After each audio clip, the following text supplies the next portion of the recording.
All right, we just saw one of the most craziest physiques that honestly I think has graced a bodybuilding stage since probably Big Rami's pro debut back at the New York Pro in 2013.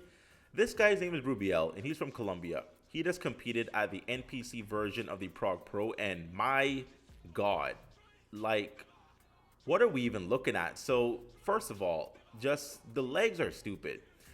The legs are absolutely just ridiculous. I mean, you don't see this in today's age in bodybuilding. You see some very good aesthetic physiques. You see some very classy, very good proportions, small waist, guys doing vacuum.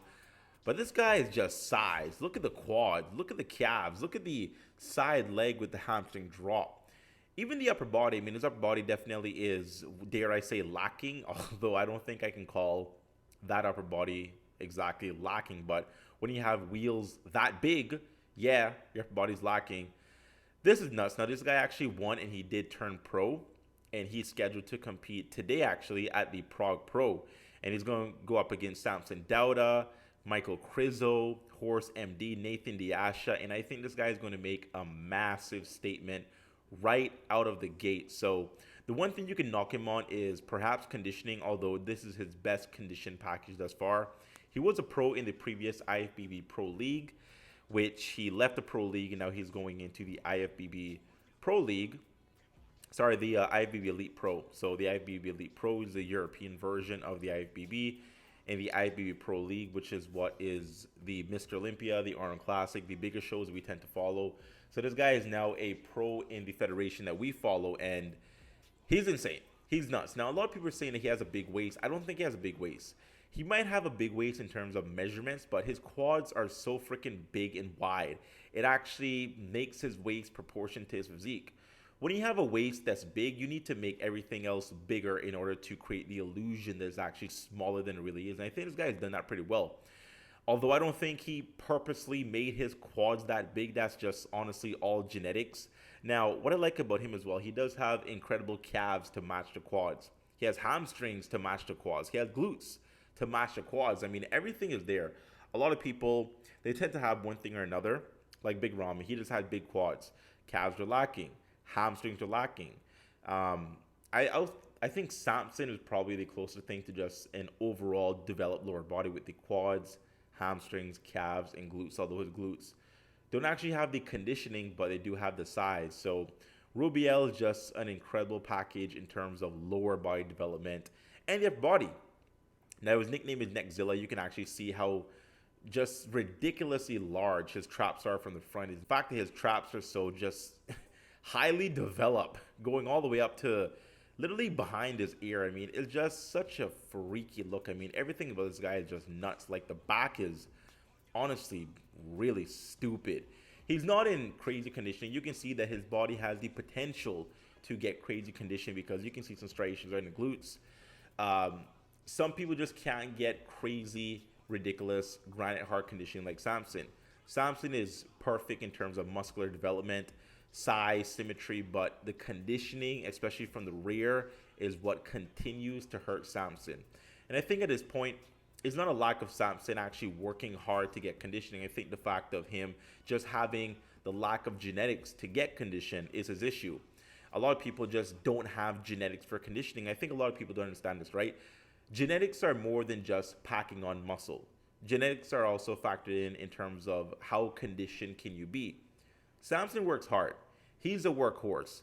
He does hours of cardio. He crashes his carbs to down near zero. He's doing everything he needs to bring in great conditioning. But for some reason, the glutes, the back itself, although you can see the muscle separation, you can tell there's more detail missing, and he might just not be able to get it genetically. This guy, Rubiel, he can genetically get peeled glutes. He can genetically get just a dug out lower back. It's just crazy. Now, I think with this current package, I don't think he's going to beat Samson. I mean, come on, Samson's going to win. I don't think he's going to beat Samson, but can he beat Horse MD? Yes. Can he beat Nathan Deasha? Yes. Can he beat Michael Krizo? Debatable. Krizo will definitely be a lot for him to handle, but in terms of size, he does beat Krizo. Now, this guy, like I said, not lacking anything. I mean, arms are big, delts are big, chest is big, quads, traps. It is crazy. We haven't seen anything of this since Big Ramy, since Ronnie Coleman, since Victor Richards, since just these Marcus Rule. These just really nuts looking mass monsters. I mean, Paul DeMeo, like the quads just screams Paul DeMeo to me. Although Paul DeMeo had bigger calves. Just nuts. Absolutely wild. And I cannot wait to see what it actually does in the Prague Pro in terms of going up against some real pros in the circuit. Like I said, I think Samson will be a lot for him to handle. And I think Michael Krizo will also be a lot. I think he'll fall somewhere in the third slot. I think Horse MD, very aesthetic, great quads himself, great arm development. This Rubiel guy is just too much. And although the aesthetic guys and all the shape stuff, that's tend to take in the, I guess, focus of the judges lately, you can only deny mass for so long. And he's not like lacking conditioning. The guy isn't fat. He's not just completely out of shape that his size alone is carrying him. His conditioning is okay. I mean, it's not great. It's okay. You know, you can see the hardness in the quads. You can see some striations in the glutes. You can see the lower back Christian at the very least when he pulls his arm back and he goes into a back double. You can see that the lower back is there. He has overall what he needs. I mean, if he was probably 10% more conditioned, like I would say Samson is in trouble for sure. But it's not an issue of size. It's not an issue of size, and that tends to be people's issue.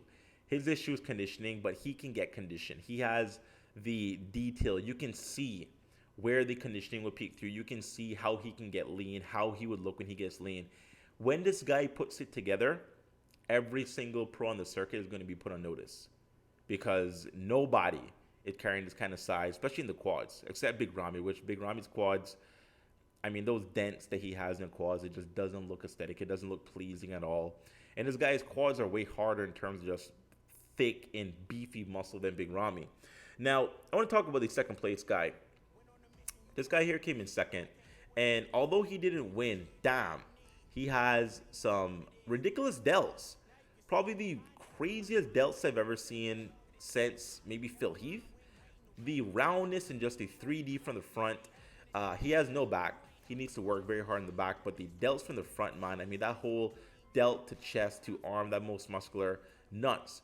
Crazy set of legs. His nickname is actually Calfzilla or Calfosaurus or something like that. I don't think his calves are big enough to be called Calfosaurus or Calfzilla.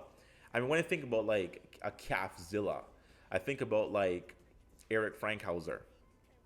You know, just stupid, just unrealistically sized calves. Like I think about Justin Compton. I think about Dallas McCarver. You know, this guy really isn't on the level of those guys in terms of calf development. But he does have good calves. I mean, I'm not going to say that he can't have the nickname Calfzilla. I just think if you're going to have a nickname, like, for example, the other guy, Rubiel, is Neckzilla. Neck is just freaking crazy. I think his name should really be Quadzilla because his quads are crazier than his neck. But either way, you know, this guy has a great physique. Yeah, he just picked a really hard show. I mean, you're going up against Rubiel, probably the biggest amateur in the world, and probably now the biggest pro in the world, only being matched by Big Ramy himself, maybe Samson himself, maybe Nick Walker himself. Although when it comes to quads, probably dwarfs Samson's, probably dwarfs Nick's. He just needs conditioning. I mean, he's going to be an absolute freak in the circuit. Now, I'm actually very interested and excited to see what he's actually going to be doing against some real pros. Like I said, Michael Krizo, Samson Dauda, Horse MD, which this is Horse's second show, but he made his pro debut in Romania, placing top 3, beating Nathan, who has, I think he's placed top 6 in the world Olympia before. He has like 11 pro wins. So Nathan is no slouch. So we're going to see. We're going to see what this guy can do. And this show just became probably 10 times more exciting because before this was just Samson showing up and collecting more prize money. Nobody was going to beat Samson. Arguably, Michael Krizo can give him a bit of a run, but Samson is just looking spectacular. I don't think anyone's going to be giving Samson a run. But now with Rubiel and Krizo is obviously still a factor. It's a pretty good show now, so we're going to see what happens, guys. So, quick video. Hope you enjoy. If you did enjoy it, hey, support the boy. Like the video. Subscribe if you're not subscribed, and I'll see you next time. Bye-bye.